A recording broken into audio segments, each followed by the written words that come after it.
இருந்தவா பகுதி 1 நிறைவுக்கு வருகின்றது. காணொளி கவிகள் சிவதர்சன ராகவர்கள் தொடர்ந்து வரி கவிகளுடன் நவுலாஸ்வனானவர்கள். வணக்கம், வாருங்கள். இனிதான காலை உற்சாக வணக்கம் வாணிமோகன். இனிதான காலை உற்சாக வணக்கம் அன்புறவுகளை. நீங்கள் பார்த்தும் கேட்டுக்கொண்டும் இருக்கும் பாமுகத்தில் கவிதை நேரம். நடக்கின்ற நடக்கும் நிகழ்வு கவிதை நேரம்.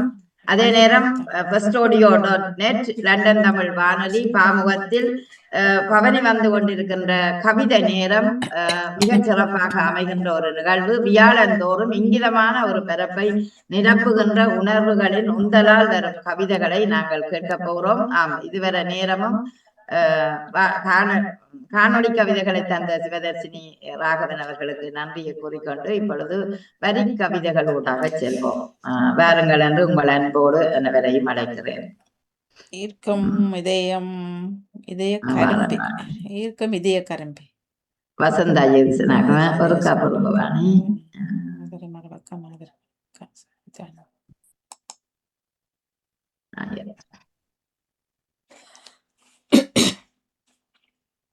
இவாட கவிதை ஒரு பார்த்துட்டு வருவோமே. சிவதர்சினி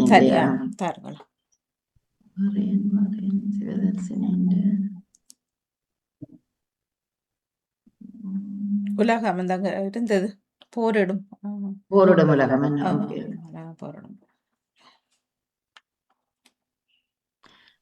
சிவதர்சினி ராகவனுடைய கவிதைக்கு செல்வோம். போரிடம் உலகமே. இன்றைய நிகழ்வுகள் இதுதானே நடக்குது. பெரிய ஒரு கவலையாக இருக்கிறது எல்லோருக்கும். அதை விட பொருளாதாரத்தின் சிக்கலில் எல்லோருமே ஆபத்து இருக்கிற ஒன்றாகவே இன்றைய அந்த நிகழ்வுகளை இருக்கின்றது. இதிலே அவர் பொறை கொண்ட உலகம்தான் போர்க்குணம் கொண்டதே என்று, அதாவது ஒரு பொறாமை கொண்ட உலகம்தான் இன்றைக்கு போர்க்குணம் கொண்டு இருக்கின்றது. அது ஆர்ப்பரிக்கும் ஆயுதங்களால் வாய் அகப்பட்ட உயிர்களின் நிலை என்ன? ஆயுதங்களை அப்படியே அடிச்சு கொண்டிருக்க அந்த மக்களின் சிதைவுகள். பொறை என்றால் அவர் சொன்னார் பொறுமை என்று சொன்னார். பொறாமைக்கும் பெறும் என்று நினைக்கிறேன். பொறாமைக்கும் என்று சொன்னார். உலகம் பொறுமையாக இருந்தாலும் மக்கள் போர்க்குணம் கொண்டவர்களாக இருக்கிறார்களே என்று நினைக்கும் போது கவலையாக இருக்கின்றது. இந்த ஆயுதங்கள் வாணி எத்தனை அந்த நவீன ஏவுகணை, மிஷேல் ஏவுகணை, இப்படி எத்தனை ஏவுகணைகள் வந்து அந்த உயிர்களை எல்லாம் அளிக்கின்றது. நேற்று அந்த அசானி என்ற ஒருவர் இறந்திருந்தார். அவருடைய கழுத்து அப்படியே துண்டாடப்பட்டு போயினது. அவன் அங்க ஈரான் ஒரு பெரிய தலைவர், நல்ல கட்டிக்காரன், லண்டன்ல அவர் படித்தவர். அந்த அப்படியான நல்லவர்கள் எல்லாம் போய்விட்டார்கள் அங்க. அதால பார்க்க கவலையா இருக்குது. வான் மீது வட்டமிடும் வல்லூராய் வாரி கொட்டும் குண்டுமலை. நாங்கள் அப்பா பட்டபாடு, நீங்களும் தான் போர்க்கால சூழல்ல உங்களுக்கு அவதியப்பட்டோம். ஆமா, இப்பொழுது போர் என்றாலே வேண்டாம் என்று ஈவன் மக்கள் எல்லா மக்களுமே இப்ப வெறுக்கினோம் அவரை. ஏனென்றால் எல்லாருக்குமே அந்த போரை தாண்டி 45ஆம் ஆண்டு உலக யுத்தத்தை எல்லாம் தாண்டி எல்லாருக்குமே ஒரு கவலைக்குரிய ஒரு நிலைதான். அப்ப அப்படி பார்க்க இந்த ஆயுதங்களால அகப்பட்ட உயிர்களின் நிலை சின்னாபின்னம் தான். அப்ப இப்படி பார்க்க வான் மீது கொட்டுகிற குண்டுகள், கட்டிடங்கள் சேதங்கள் அத்தனையுமே வந்து ஒரு அழிவை தரக்கூடிய ஒன்றாகவே இருக்கின்றது. இதனால் கருகி போனவும் குருத்துக்களாய் இளந்தலைமுறை. பாவம் என்ன, இப்ப தனியா பெரியாக்கள் மட்டும் ஜாகிரதை இல்லையோ, இளந்தலைமுறை மட்டும் இல்லதான். உரியவன் அழிக்கிறதுன்றது வர விஷயம். இதை ஒட்டுமொத்தமா எல்லாம் அல்ல பாதிக்கப்பட்டது. இளந்தலைமுறையும் குழந்தைகளும் குருதி மலையும் பொழியுதிங்கே குற்றங்களும் நிறையுதுங்க. சரியான ஒரு குருதி மழை பொழுது. இப்ப தரமார்க்கமாக இனி தாக்க போறார்கள் என்ற ஒரு செய்தியை இன்றைக்கு கேள்விப்பட்டேன். அதாவது கடல் மார்க்கமாகவும் வான் மார்க்கமாக இனி மற்ற நாடுகளுக்கு போய் அங்க குவிச்சு படைகளை எல்லாம் தரமார்க்கமாக கொண்டு வர போறார்களாம். அப்படி பார்த்தா இன்னும் அழிவு அது கூடுதலாக வரும் என்ற மாதிரி இருக்குது. இந்த கறி போன குழந்தைகள் அந்த குருதி மலையில கிடந்து வாடுற தலைமுறைகள் இவையெல்லாம் என்ன செய்தவை? ஒன்றுமே செய்யாத ஒரு குழந்தைகளாகவே இருக்கின்றார்கள். ஆதலால் வான்வழி போக்குவரத்து அடைபட்டு கிடக்கிறாம். நேற்று நடந்த துபாய் செல்லில பயணிகள் எல்லாம் விமான நிலையம் மூடப்பட்டிருக்கு. வாணி துபாய் நேற்று மட்டும் விசேஷ விமானங்கள் கொண்டு செல்றது. ஆனா இன்று கூட மூடப்படுது. போன சனங்கள் நிக்கிற சனங்களுக்குலாம் அவ்வளவு கஷ்டங்கள். எவ்வளோ உண்மைதான் அழிவுகள் என்ன? எல்லாம். எவ்வளோ வான்வழி நாட்கள் போக்குவரத்தும் தடைபட்டு அங்கும் இங்குமா உறவுகள் அல்லலில் தவித்தல் மாறாதோ அந்த ஒரு அவல நிலையில அந்த மக்களை பார்க்கிற அந்த நிலை உண்மையிலேயே மாறாதோ என்ற ஒரு கேள்வி எல்லோருக்குமே எழுகின்றது. அந்த நிலையில் சிவதர்சனுடைய இந்த இன்றைய இந்த போரிடும் உலகம் ஏன் இப்படி இளம் சமுதாயத்தை எல்லாம் கொள்ளுற இந்த ஆயுதங்கள் குண்டுகள் எல்லாம் எல்லா மக்களையுமே அளிக்கின்ற இந்த நிலை இனி வேண்டாம், இனி அந்த ஒரு நிலைக்கு ஏன் இப்படி செய்கிறார்கள் என்ற ஒரு இது மாறாதோ என்று அழகாக எழுதியிருக்கிறார். வாழ்த்துக்கள் உங்களுக்கு. நன்றி. தொடர்ந்து இவர் இருக்கிறார் வசந்தாக்கா. வசந்தா எழுதினாம். ஈர்க்கும் எம் தமிழ் இதய கரும்பு. ஆமா, அந்த ஈர்க்கும் எங்கள் இதய கரும்பு என்று அந்த தமிழை இவர் அழகான ஒரு தலைப்பூடாக வர்ணித்திருக்கிறார். எதிலும் எம் தமிழ் மூலமாய் ஒளிருது கவிநடை உலகிடை காவியமாகுது. எதிலும் எம் தமிழ் மூலமாய் ஒளிருது கவிநயம் உலகிடை காவியமாகுது. கற்று தேரிடும் பலரது பட்டம் கணனி உலகில் புது புது நுட்பம். கற்று தேரிடும் பலரது பட்டம் கணனி உலகில் புது புது நுட்பம். வித்தக வேட்கையும் விரும்பிய துறையும் முத்தமிழ் மகுடமே முழு உலகிடை சரிதம். வித்தக வேட்கையும் விரும்பிய துறையும் முத்தமிழ் மகுடமே முழு உலகிடை சரிதம். எத்தனை நாட்கள் நாட்டவர் கற்கிறார் செழுமையும் செப்புவர். எத்தனை நாட்டவர் கற்கிறார் செழுமையும் செப்புவர். அறிஞர்கள் பலராய் ஆய்வு செய்கின்றார் அருந்தமிழ் மொழியே முதன்மை என்கின்றார். அறிஞர்கள் பலராய் ஆய்வு செய்கின்றார் அருந்தமிழ் மொழியே முதன்மை என்கிறார். அகில பரிதியை ஆண்ட தமிழ் அன்னை மொழியாய் ஆதித்தமிழ். அகில பரிதியை ஆண்ட தமிழ் அன்னை மொழியாய் ஆதித்தமிழ். காளி கடந்தும் ஆளும் செந்தமிழ். ஆளி கடந்தும் ஆளும் செந்தமிழ் மூத்த மொழியே முதன்மை தமிழே கலங்கரை விளக்கே காவிய சிந்தே ஞான குன்றில் நற்றமிழ் வேராய். ஆளி கடந்தும் ஆளும் செந்தமிழ் மூத்த மொழியே முதன்மை தமிழே கலங்கரை விளக்கே காவிய சிந்தே ஞான குன்றில் நற்றமிழ் வேராய். நோக்கும் திசையெங்கும் மகுடத்தின் மாண்பே ஈர்க்கும் அந்தமிழ் இதயத்தின் கரும்பே. நோக்கும் திசையெங்கும் மகுடத்தின் மாண்பே ஈர்க்கும் அந்தமிழ் இதயத்தின் கரும்பே என்று அழகாகவே அந்த ஈர்க்கும் அந்தமிழ் இதய கரும்பே என்று வசந்தா ஜெயசன் மிக அற்புதமான வார்த்தைகளை கோர்த்த ஒரு மணியாக மாலையாக இருந்த கவிதையாகவே நான் இதை பார்க்கின்றேன். எப்போதுமே தமிழ் என்றால் உயிர் என்று நினைக்கிற நாங்கள் ஒரு கருவி, ஒரு ஊடகம். ஆனால் எங்களுக்கு ஒரு உணர்வின் உந்தலால இருக்கின்ற ஒரு உணர்வாக அந்த தமிழை பார்க்கின்றோம். அந்த தமிழ் எங்கும் எல்லா இடத்திலும் ஒளிந்தாலும் இந்த கவிநடை உலகிட காவியம் ஆகுது. தமிழ் எல்லா மொழிகளிலும் தமிழ் மொழி மட்டும்தான் கவிதைக்கு ஏற்ற மொழியாக இருக்குதாம். அந்த எங்களோட மொழி கவிதைக்கு எல்லா பக்கமும் வளையக்கூடிய மொழி தமிழ். ஆமா, இந்த ஜெர்மன் மொழியில கவிதை மிக மிக குறைவு. சரியான அந்த ரைன் போட்டுகள் அமைகிறது குறைவாதலால் எழுதிய கவிஞர்கள் இந்த மொழியை கவிநடைக்குள்ள பூத்துறது கடினம் என்றே சொல்லி இருக்கிறார்களாம். அப்படி பார்க்க எங்கட மொழி பிரெஞ்சு மொழி என்னன்னு சொல்லுறாரு. அழகியவும் மொழி ஆமா, ஆனால் கவிதைக்கு சொல்றாரு. ஆமா, பக்தி மொழியாகவும் எங்கட மொழியை சொல்றவே தமிழ அப்படின்றது. ஆமா, இப்படி பார்க்க நாங்கள் கற்று தேறி அதே நேரம் கணனி உலகில புது புது நுட்பங்களை கண்டு அந்த தமிழை அதுக்குள்ள பூத்தி ஒரு விரும்பிய துறையும் முத்தமிழின் மகுடத்தையும் சரித்திரமாய் பார்க்கக்கூடிய நிலை இன்றைக்கு கிடக்கு. எதை கொடுத்தாலுமே அதை திருப்பி தரக்கூடிய அளவுக்கு இன்றைக்கு கூகுள் சரி, ChatGPT இதுகள் எல்லாத்தையும் பார்க்க அந்த கணனியில நாங்கள் என்ன கொடுக்குறோமோ அதை அவுட்புட்டா கொடுத்தா இன்புட்டா தரக்கூடியதும் அப்படியான ஒரு நிலையில நாங்க பார்க்கிறோம். அது இந்த மொழியின் ஒரு செழுமையை பார்க்கின்றோம். அறிஞர்கள் பலர் ஆய்வு செய்கிறார்கள். அந்த அருந்தமிழ் மொழி, அந்த எங்களோட மொழியை நாங்கள் அருந்தமிழ் மொழி என்னுவோம். வண்டமிழ், தேந்தமிழ், நற்றமிழ் மாதிரி அருந்தமிழ் மொழியே முதன்மை என்கிறார்கள். அதனால அகில பரிதியை, அதாவது உலகத்தின் பரிதியை ஆண்ட தமிழ் என்ன மொழியா இன்று ஆதிக்கம் செலுத்துது. ஏனென்றா தமிழன் இல்லாத ஊரே இல்லை உலகத்தில. அவ்வளவு ஊரிலும் எங்கேயோ ஒரு இடத்த ஒரு தமிழர் இருக்கின்றார்கள். 23,75,000 மக்கள் துபாயில இருக்கிறோமாம் இந்திய தமிழர்கள். அது மாதிரி இலங்கை தமிழர் 20,000 பேர் இருக்கிறார்கள். இப்படி பாத்தீங்கன்னா தமிழர் எல்லாம் நிறைய பேர் அந்த மத்திய கிழக்கு நாடுகள்ல வேலைக்காக வந்திருக்கிறார்கள். ஆமா, அதன் பாவங்கள் இப்ப என்னென்ன நிதி என்று கண்டுபிடிக்க முடியல. ஆழிக்கடல் கடந்தும் ஆளுகின்ற செந்தமிழ், அதாவது கண்டம் விட்டு கண்டம் ஆழி சமுத்திரங்கள் கடந்து எல்லாம் ஆளுகின்ற எங்கள் மூத்த மொழி முதன்மை தமிழ். அது ஒரு கலங்கரை விளக்காக எங்களுக்கு காவிய சிந்தாக இருக்கின்றது நிச்சயம். ஆதலால் தான் ஞான குன்றின், அதாவது ஒரு குன்றில இருக்கின்ற ஒரு வெளிச்சத்தை பார்த்தோம்னா உலகம் முழுக்களுக்கும் தெரியும். அதுபோல ஞான குன்றின் நற்றமிழ் வேறாய் இருக்கின்றதும் எங்கட மொழி.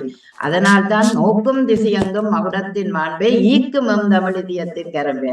அருமையான வரி. ஈக்கும் எம் தமிழ் இதயத்தின் கரும்பே, நோக்கும் திசையெல்லாம் மகுடத்தின் மாண்பே ஈக்கும் எம் தமிழ் இதயத்தின் கரும்பே.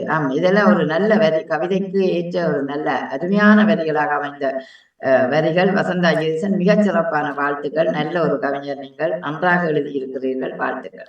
வாழ்த்துக்கள், நன்றி. தொடர்ந்த கவி யாரு? அபிஷா இருக்கிறார். போரிடம் அபிஷா இதுக்குள்ள இல்லை, அபிஷா இங்க மேலன் புகழ் அவராத்தான் இருக்கணும்னு நினைக்கிறேன். பாப்பா திருப்பி 81 ரீஃப்ரெஷ் பண்ண அவர் தானே 81 புகழோட வந்திருக்கிறாரு. என்ன தெரியா? புகழ் என்ன?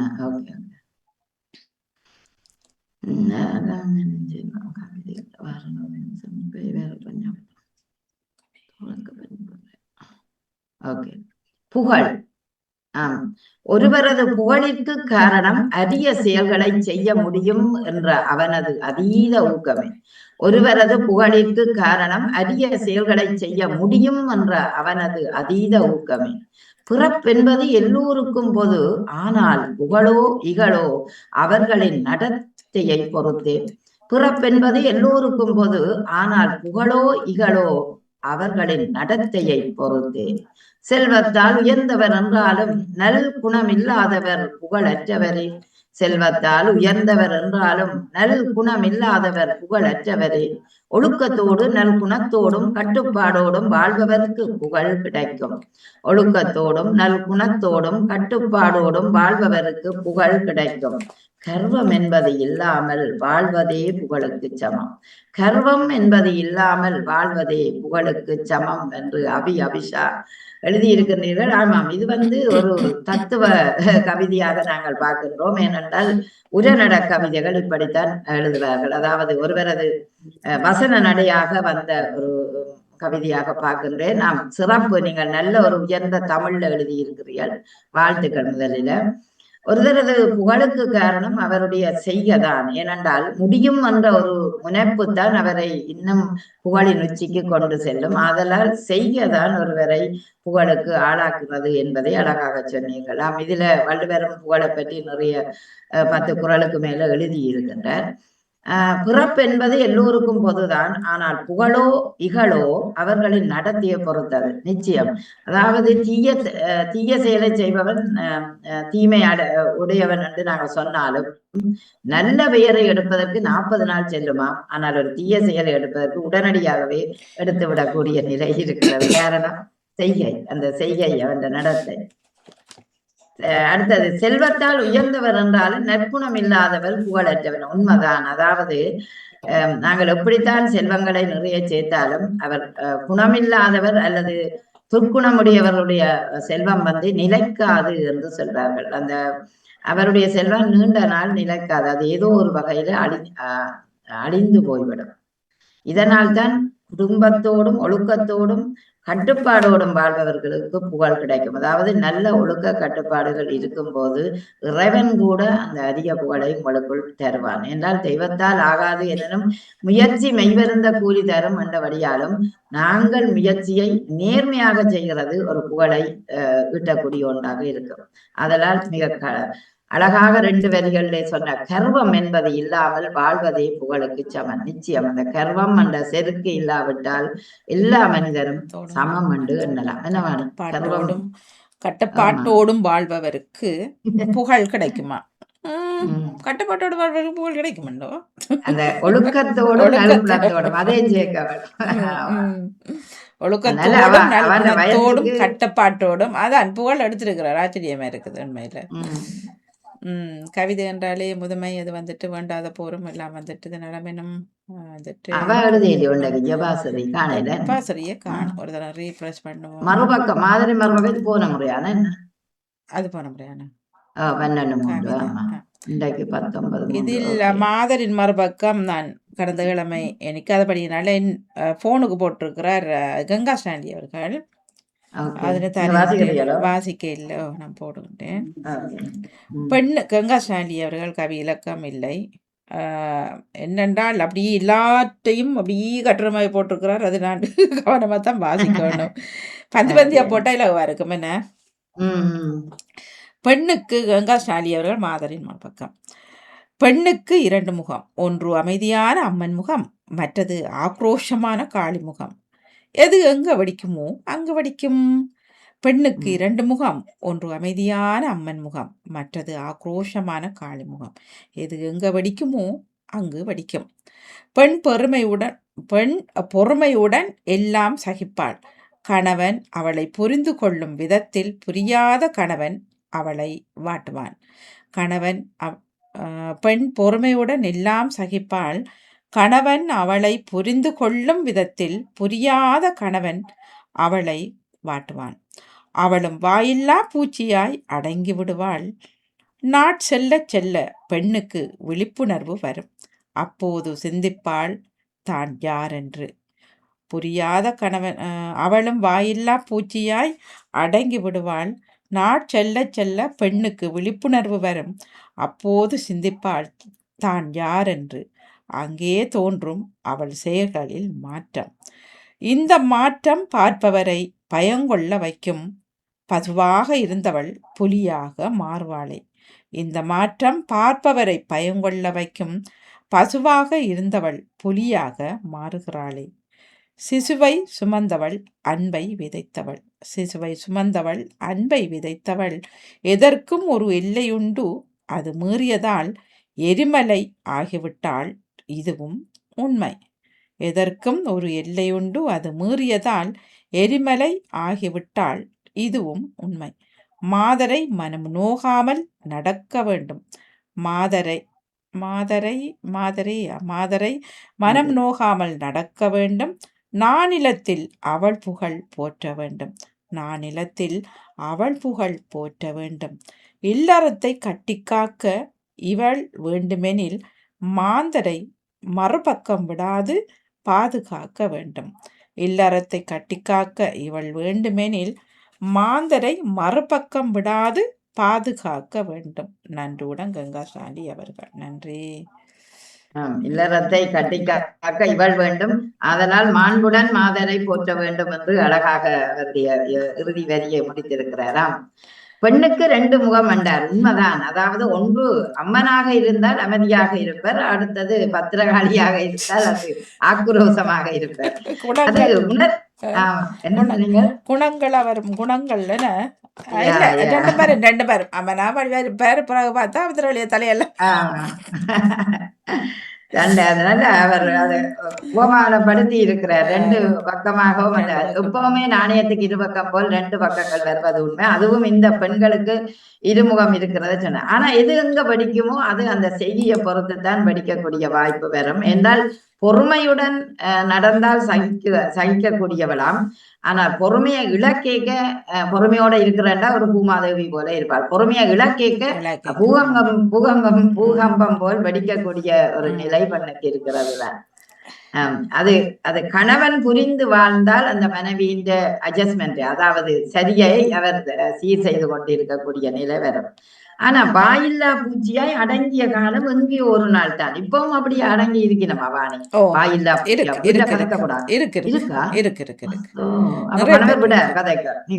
கதைக்கிற மட்டும் இல்ல, அந்த சொல்ல வாழைப்பத்தில ஊசி ஊத்துறமா இருக்குத்தான் சில பேர் இருப்பார்கள். அப்படி இருக்கிறவர்கள் இருக்கிறார்கள் தான். இப்பவும் தங்கட அந்த விருப்ப வெறுப்புக்கும் இவர் நடந்தால் அது பிரச்சனை. இருக்கிறார்கள், இல்லைன்னு சொல்றார்கள்.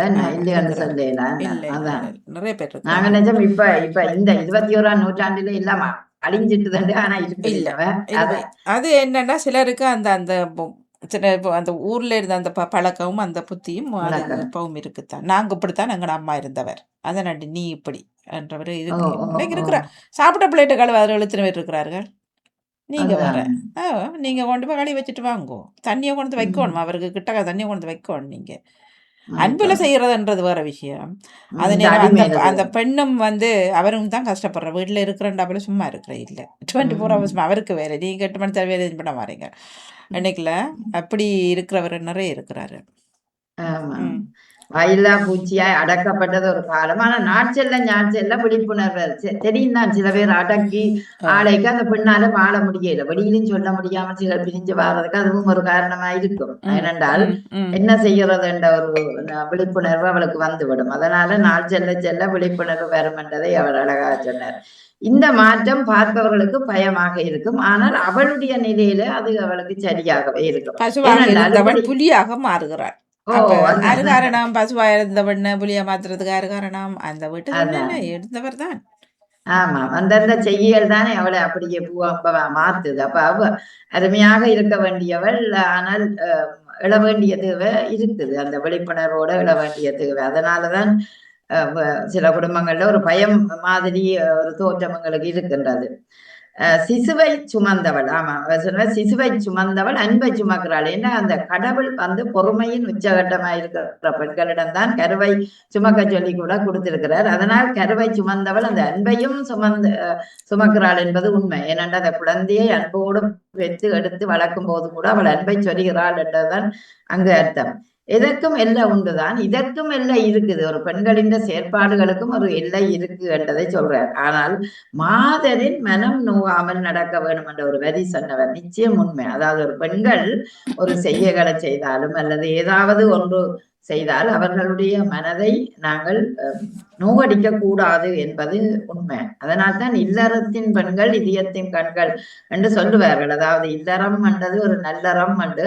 ஆனால் அந்த அவர்களை நாங்கள் மனம் நோகக்கூடாது. ஆனா மனம் நோக வைக்கக்கூடிய ஆண்கள் பின்னால யோசிச்சு கொண்டிருக்கிறவரையும் பார்க்கிறோம். சில நேரம் அந்த மனைவியை இழந்த அந்த ஆண் இவ்வளவு நாளும் என்ன அவ கஷ்டப்படுத்தையில இன்றைக்கு அவ போயிட்டா என்று அந்த இறப்பின் பின் சொல்லுகிறார் ஒருவர். சரியா? இந்த இவ்வளவு நாளும் என்ன கஷ்டப்படுத்தினவ, ஆனா இறக்கைக்கு என்ன அவ ஒன்றுமே என்ன விட்டுட்டு போட்டா, அப்ப என்ன ஒரு காலம் கஷ்டப்படுத்தலாம். ஆனா இந்த ஆள் கஷ்டப்படுத்தி இருக்குது நிறைய, அப்படியும் இருக்குது. அவன் அதான் அப்படி பார்க்க இல்லறத்தை கட்டி காக்கும் அந்த பெண்கள் உண்மையிலே மாண்புடன் போற்ற வேண்டியவர்கள் என்று அழகாக கங்கா ஸ்டாலின் என்ற கவிதையை தந்திருக்கிறார். நாம் அந்த கடந்த வேற தலைப்பினூடான அந்த மாந்தரின் மறுபக்கம் கங்கா ஸ்டாலின். நன்றி. வணக்கம். வாருங்கள் சக்தி சொன்ன சங்கடவர்களே. அனைவருக்கும் உற்சாக வணக்கம். வணக்கம். வணக்கம். நான் கவிதை வாசிக்கின்றேன்.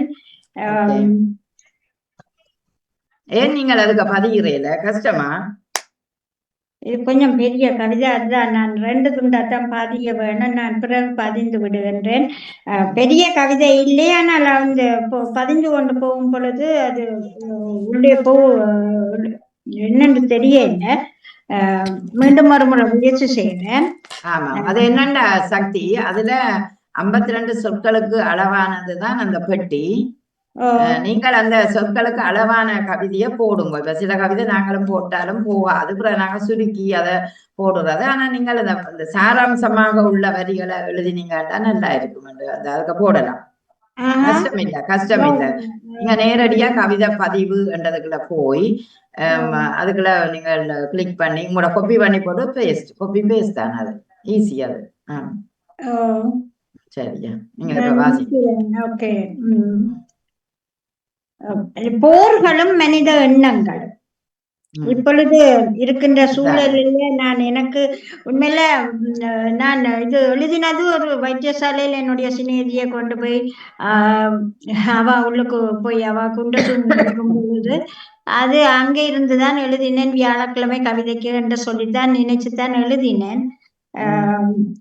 அந்த அப்படி ஒரு மனநிலையே வந்துட்டது. என்ன எல்லாருக்கும் அது ஒரு தலைப்பு அமைவின் தலைப்பெடுக்கலாமட்டா இன்றைக்கு அது கண்முன்னே அந்த விடயங்கள் வடுக்களாக அமைக்கப்படுகிறது, அமைகிறபடியா அது வருது எல்லாருக்கும். சொல்லுங்க.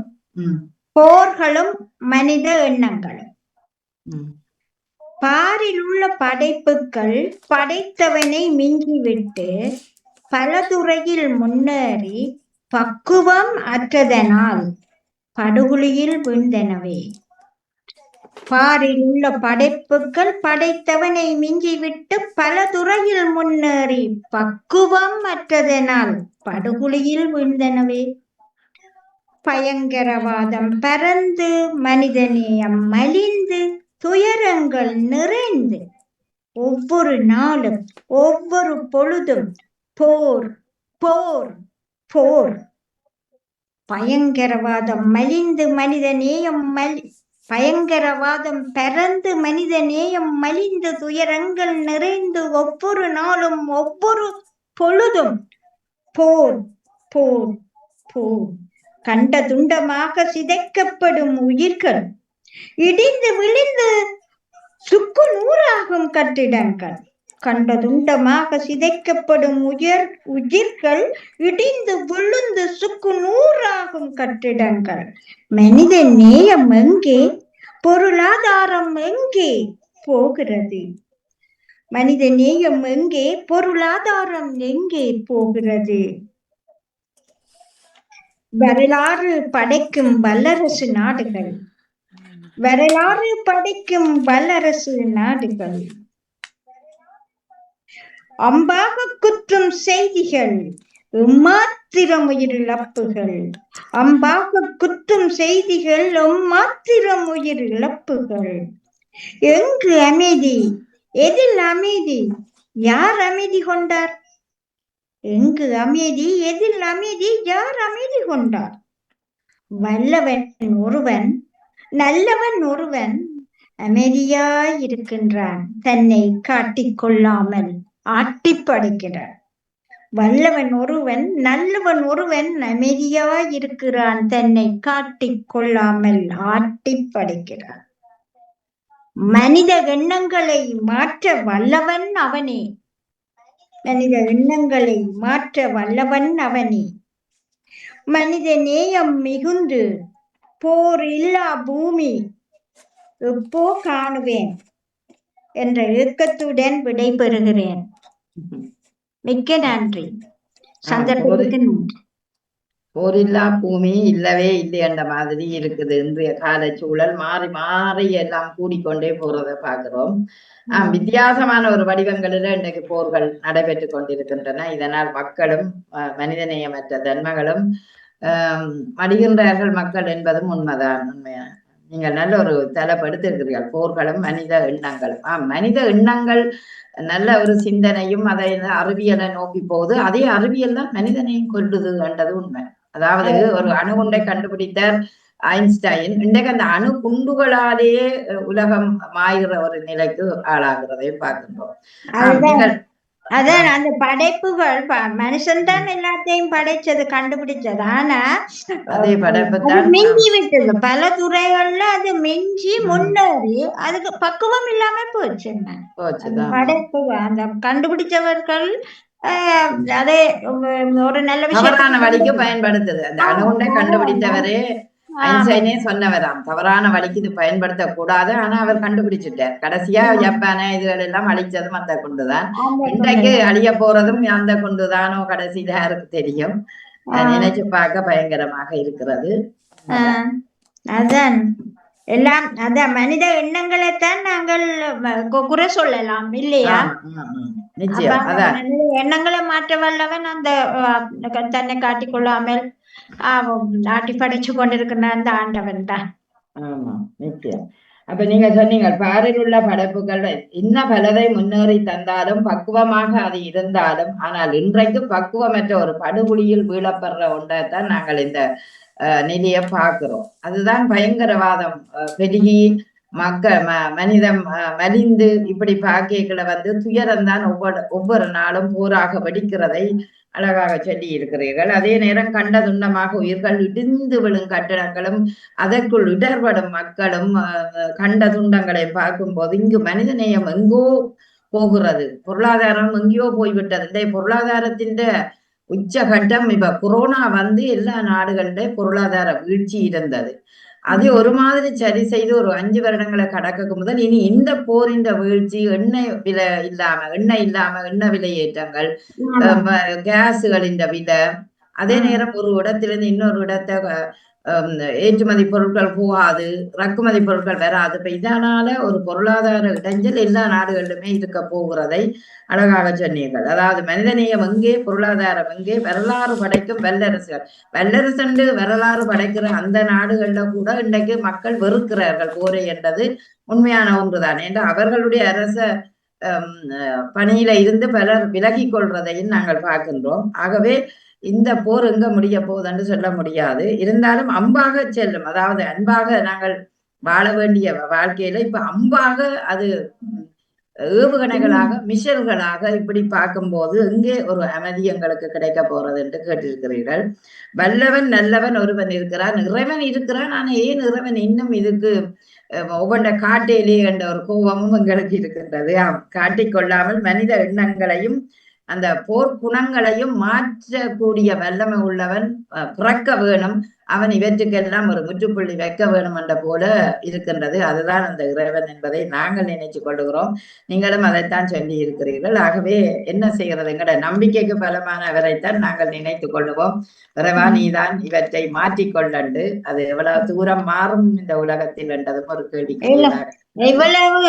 இவ்வளவு இடர்பாடுகள் இருக்கைகளை கூட தெரியும், எல்லாருக்கும் தெரியும், எல்லாருக்கும் இடர்பாடு தெரியும். அப்பட்டமாக எல்லாருக்கும் தெரிகின்ற அந்த இடர்பாடுகளுக்குள் கூட பதுக்கல் செய்யும் கூட்டமும் பாரபட்சம் கூட்டமும் இருக்குதான் செய்யும். ஆமா, எங்கட இலங்கையில எல்லாம் எண்ணெய்களை பதுக்கி வைக்கிறார்கள் என்றுதான் போட்டை இப்ப கொண்டாந்து இருக்கிறார்கள்.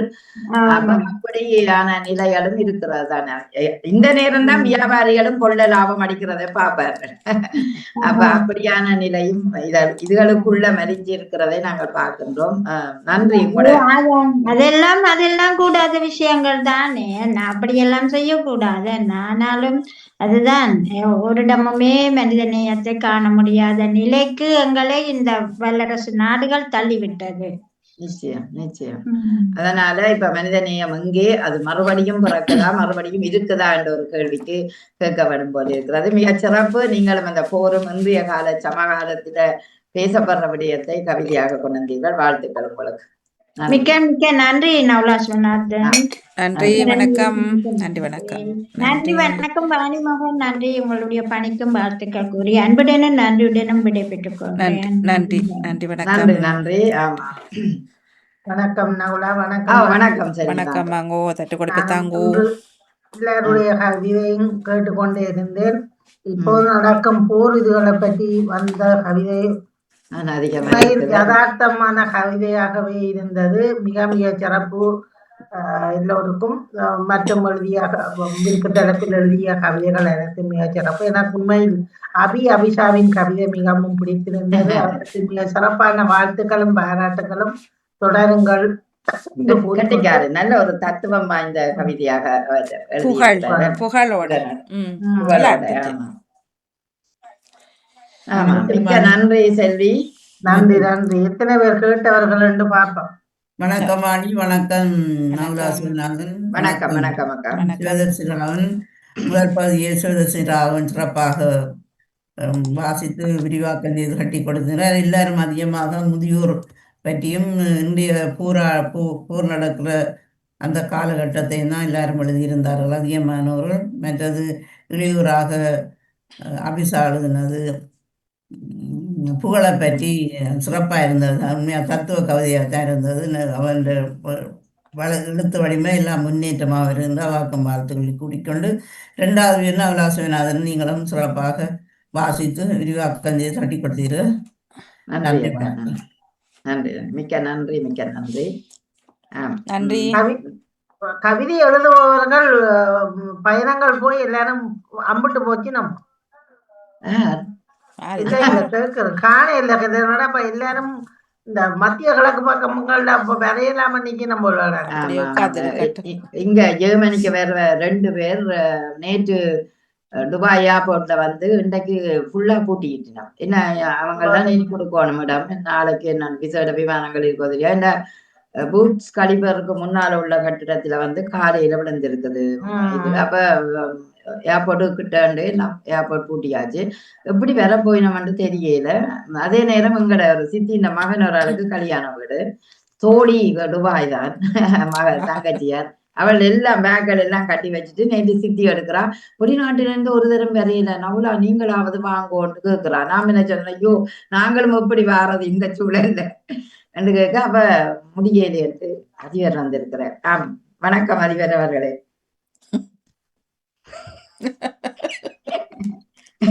வணக்கம். பாத்தீங்களா, மனைவி சொல்றதுக்காக பார்த்து கொண்டிருக்கிறேன். நாங்க ஒரு வணக்கம் ஒரு சொல்லல. ஒரு அரை நிமிடம் தாங்க, அரை நிமிடம் தாங்க. சரி, ஓகே நன்றி ஓகே நன்றி ஓகே நன்றி. ஓகே. வேலையில் நிற்கிறாரா? இன்றும் ஒருவர் இன்றைக்கு வந்துறங்க வேணும் என்ன தெரியல. அபுதாபியால வர்றது பிளான்ல அவன் அன்றைக்கு எடுத்திருந்தவர் போன ஞாயிறு வரணும். அப்போ நான் அவருக்கு திருப்பி திருப்பி சொன்னேன், நான் நீங்கள் 2 கிழமை வேலை பிரச்சனை இல்லை தானே, இங்க நீங்கள் இங்க சொல்லி போட்டு இங்க என்ன வேணுமென்று நிக்கிற இல்லை தானே, ஆனபடியா நீங்கள் ப்ரூஃபா சொல்லி போட்டு அதுல வாங்க அவதிப்படாதீங்கோ மகனோட. ஆனா சில இதுகள் வந்து முக்கியமான ஆக்கள் போய்க்க 3 கிழமை இல்ல 1 மாதம் தெரியும் அவைக்கு காரணம் உண்டு. ஆனால் வேறு ஆக்களை எடுத்து போடுவேன். அப்படி இல்ல, 15-20 வருஷம் வேலை செய்யறதுக்கெல்லாம் இல்ல. மன்னிக்கணும். யாருக்கு வயது என்ன? யாருக்கு? செல்வி அவர்கள் நீங்க சொன்ன கரெக்டருக்கு, விளங்கல. நீங்க சொன்ன கரெக்டருக்கு என்ன வயது? யாருக்கு? இத சொல்லிக் கொண்டிருக்கீங்க தானே ஒரு கதையை. போனவர் வர இல்லைன்னு சொன்னார் வேலை. அந்த போனவருக்கு வயது என்னன்னு கேட்டு. வயதா? ஓ, அவரேதான். உங்களுக்கு நீங்களே என் வயதா கேக்குறீங்க? இல்ல, அது நீங்க வயதை சொல்ல, நான் ஆளை கேட்க மாட்டேன். அவருக்கு இப்ப கடந்த வருஷம் தான் 50வது பிறந்த நாள் வந்தது. பாருங்க, வேலை போனா பாருங்க, 4 இளையவர்களுக்கு வேலை கொடுக்க சொல்லுங்க. ஏன்னா ஐரோப்பாவுல 6ல் 1 பட்டதாரிக்கு வேலை இல்லை. கடைகள்ல வேலை செய்யும். இங்கிலாந்து தான் முக்காவாசி. இங்கிலாந்துல தான் 6க்கு 1 அரசாங்கம் அறிவிச்சிருக்குது. அது சும்மா பட்டம் பெற்றது வேஸ்ட். அது ஒண்ணுமே இல்லை. கடன் கட்டுறதுக்கு 40 வருஷம் படிச்ச 4 வருஷம் இருக்க மாட்டேன். ஓ, அது மாதிரி நான் 2 வைங்களேன் அபுதாபியில மாட்டுப்பட்டு போனேன்னு இருக்கேன். 2 பேருக்கு வேலை வாங்கியே நம்ம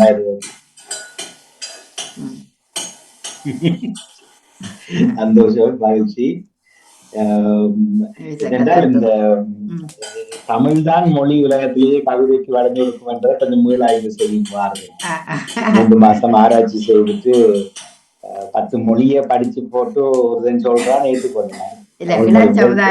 மொழிகள் இளச்சமுதாயத்துக்கு கவிதை எழுத தெரியாது. அப்படி அல்ல, அது தவறு. அது நன்றி. அப்ப இவ்வளவு பாடல்கள் அரங்கு வருது, இவ்வளவு ரேப் எல்லாம் இருக்குது ஜெர்மனில. அவெல்லாம் என்ன, அது கவிதை தானே.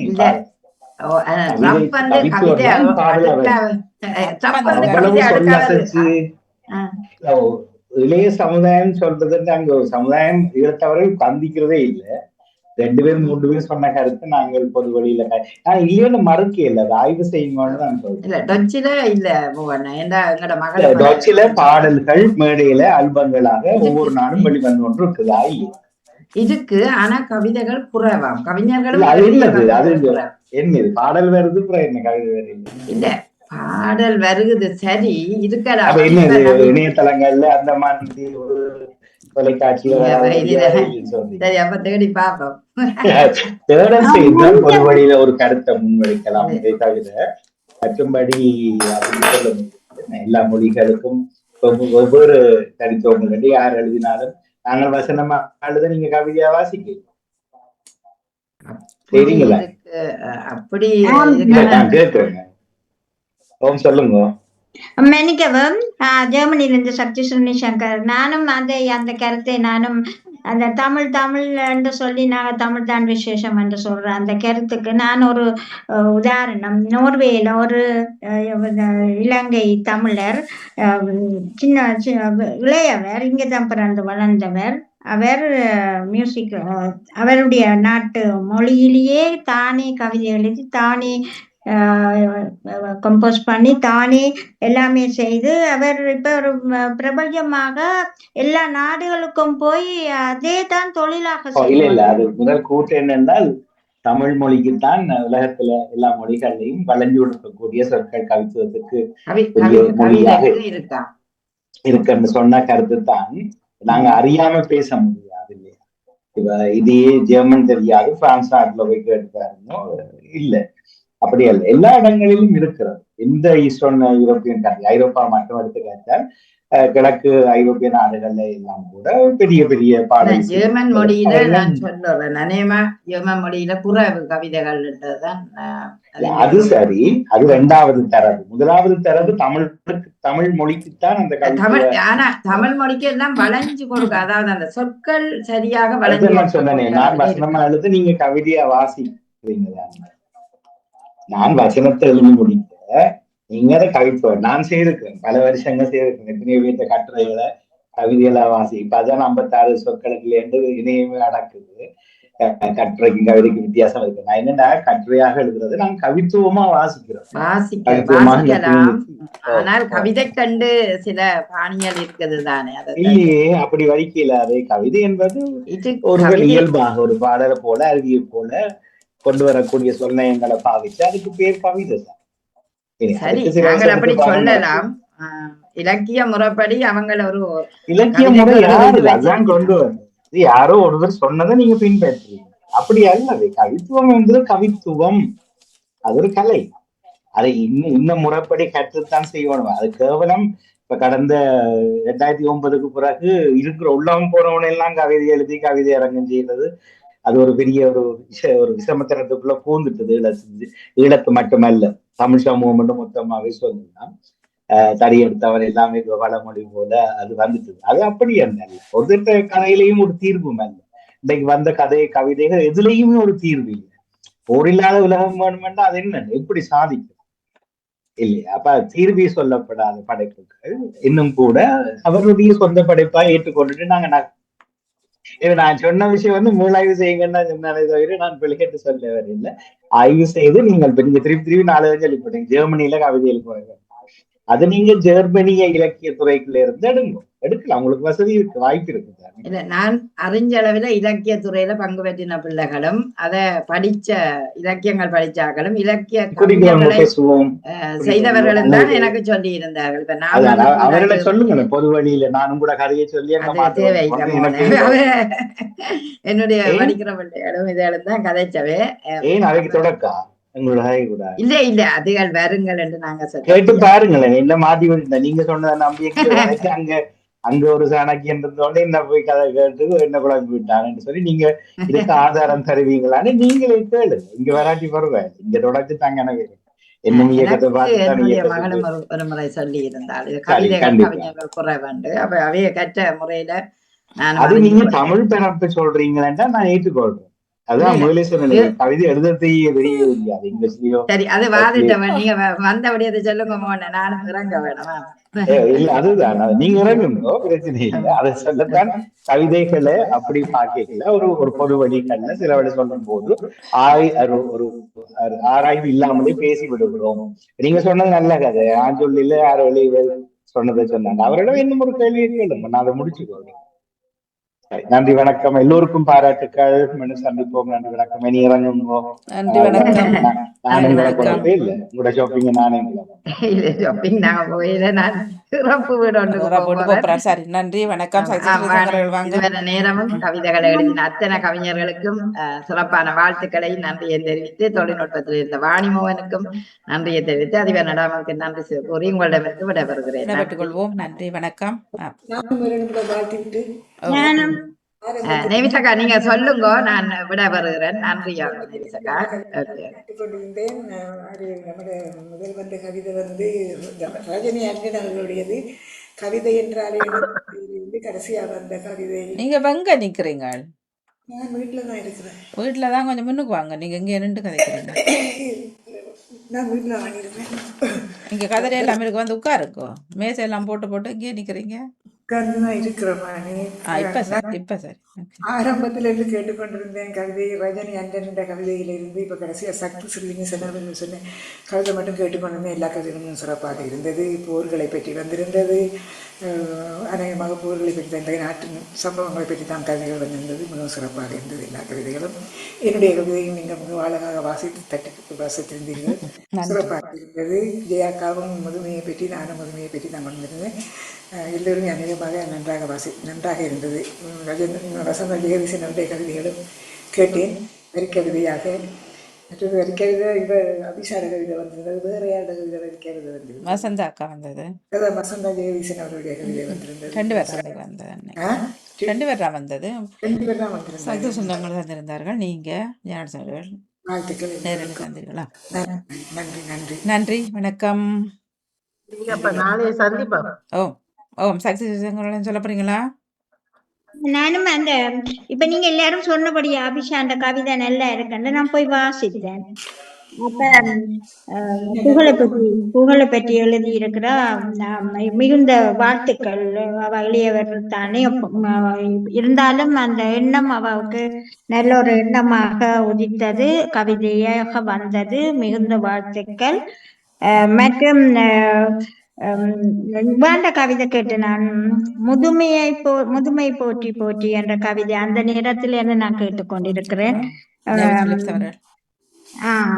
மிகவும் அழகான வரிகளாக அமைந்திருந்தன. எல்லோருக்கும் வாழ்த்துக்கள். நான் வாசிப்பேன் போய். நான் இன்னும் ஒரு கவிதையும் வாசித்தேன். என்ன அந்த இவர் ஜெயம் தங்கராஜ் அவருடைய கவிதை வாசித்தேன். உண்மையில அவர் ஒரு வித்தியாசமாக எழுதியிருந்தார். இப்ப நோயற்ற வாழ்வு தான் குறைவற்ற செல்வம், என்ன அந்த அந்த நலமெனும் செல்வம் என்ற அந்த தலைப்புல அந்த முதலில் நோயை பற்றி குறித்திருக்கிறார். அது ஒரு வித்தியாசமாக இருந்தது. என்ன அது எப்படி எங்களுக்கு வந்து சேருதுன்றதை ஒரு வித்தியாசமான வடிவத்திலே அவர் கொடுத்திருக்கிறார். மற்றது அந்த ஒரு ஆறுதலான வார்த்தை கூட ஒரு வருத்தத்துக்கும் மருந்தாகும் என்று எழுதியிருந்தார். அது உண்மை. என்ன அது நான் அனுபவிச்சிருக்கிறேன். ஆறுதலான வார்த்தைகள் எனக்கு நம்பியோ உண்மையிலேயே என்னுடைய சரியான வருத்தமா இருந்த நேரம் என்னுடைய நம்பி எனக்கு எடுத்து கதைக்கும் பொழுது அந்த வருத்தம் நோவே தெரியாமல் இருந்தது. என்ன அப்படி அப்ப நான் ஒரு பொன்மொழி கூடி வாசித்தேன். நான் ஒரு நட்பு எப்படி இருக்கும் என்றால் ஒரு வைத்தியராகவும் இருக்குமாம் என்று சொல்லி அது சம்பந்தமாப்பட்ட ஒரு பொன்மொழி வாசித்தேன். என்ன அது உண்மை. அதைத்தான் அவரும் எழுதியிருந்தார். ஆறுதலான வார்த்தைகள் கூட வருத்தத்துக்கு சொல்வார்கள். ஆமா. மற்றும் போர் பற்றி நிறைய கவித்தலைப்புகள் வந்திருக்கின்றன. போர் என்னும் அவளும் முதியோர் 2 போர் 3 4 வேண்டாத போரும் தீண்டாத பழியும் என்று சொல்லி அந்த தலைப்பில் வந்திருக்க கவிதையை நான் வாசிக்கின்றேன். பின்னர் எல்லோருக்கும் வாழ்த்துக்கள் கூறி வணக்கம். நன்றி வணக்கம். வணக்கம் ஜெயம். வாங்க. நானும் தொடக்கத்திலிருந்து எல்லா கவிதைகளும் கேட்டுக்கொண்டே இருந்தேன். தட்டி கொடுத்தவர்களுக்கும் சுதர்சினி ராணவர்களுக்கும் நவலசுவனர்களுக்கும் வாழ்த்துக்களை கூறிக்கொண்டு அந்தந்த காலத்துக்கு ஏற்ற மாதிரி எழுதி கொண்டிருக்கிறார்கள் எல்லாரும் கவிதைகள். போர் இப்ப எல்லாற்ற கண்ணுக்குள்ளேயும் அந்த போர் தான் வந்து கொண்டிருக்கு. அந்த எரிஞ்சா கட்டும் புகையும் அதுதான் கண்ணுக்கு நிக்குது எப்ப பார்த்தாலும். உண்மைதான். ஒவ்வொரு நாளும் புகை மண்டலம் தெரியுது. இல்ல எனக்கு ஒண்ணு விளங்கல. பெரிய வளர்ந்த நாடுகள்னு சொல்லினோம். இப்படி ஒன்று அழிச்சு அது அந்த நாட்டை மட்டும் அழிக்கல, உலகத்தையும் அழிக்கணும். உலகத்துல உள்ள உயிரினங்கள் எல்லாத்தையும் அழிக்கணும். இந்த கடல் வாழ் உயிரினங்கள் எல்லாத்தையும் அழிக்கணும். அப்ப அதை கூட யோசிக்காமல் மாறி மாறி அடுத்து கொண்டிருக்கணும். ஒரு இதுக்காக என்ன ஒரு எரிபொருள் ஒன்று தேவைக்காகத்தானே செய்யணும். அது கடைசியா ஒருத்தருக்கு கிடைக்க போற இல்ல. அதான் வளர்ந்த நாடு தங்களை விட்டு ஆக்கள் இல்ல, மற்ற நாடுகள் செய்த உடனே இது இப்ப 3ஆம் உலக நாடுகளுக்கு ஒண்ணும் தெரியாது கொள்ளான்னு சொல்லி போட்டு இப்ப வளர்ந்த நாடுகள் எல்லாம் செய்து கொண்டு இருக்கிறோம். அது என்னன்னு யாரு திருத்துறது அவனே சேர்க்க போற யாரு போய் திருத்துறது ஒன்றுமே செய்யல. அப்படியே போக வேண்டியதான். இல்ல உண்டை யோசிக்காம செய்து கொண்டு இருக்கிறாங்க. என்ன இல்லாம அதால வர இழப்புகளை உண்டையும் யோசிக்கல. தங்களுக்கு சரி வந்தா ஓகே, தங்களுக்கு வந்தா ஓகே. ஆனா தாங்களுமே கடைசியில அவங்களோட நிலைமை என்னட்டு தெரியாது அவங்களுக்கு. மாறி மாறி நடந்தா இவர் அவன் பொருள்களுக்கு தான் ஆபத்து, உயிர்களுக்கு பெருசா வராட்டிலும். ஆனா அந்த அந்த ஆசியா பக்கம் இருக்கிற பொருளாதார உயிர்களுக்கு பக்கம் தானே எல்லாம் பொருளாதார இன்னும் இதான நாடுகளை யோசிச்சு பாருங்க. கஷ்டப்பட்ட நாடுகளுக்கு இதுகளும் ஒன்று எல்லாம் தடைப்பட்டு கொண்டு வந்தா என்ன செய்யறேன். மற்ற நீ இதுகளும் தான் பூமியில உள்ள எல்லாம் தான் பாதிக்கப்படும் தானே. அதுதான் சும்மா ஒரு விஷயம் மட்டும் இல்ல தானே, எல்லாம் தான் மேல சரி. அதான் பஞ்சபூதங்கள்ன்றது அந்த அந்த 5 இதாலேயும் அழிவுதான். காத்தால போகுது, நெருப்பால போகுது, நீரால போகுது, நிலத்தால போகுது, எல்லாம் விஷயம் இப்படித்தான் போகுது. கவிதை நேரத்தை இணைத்த இருவர்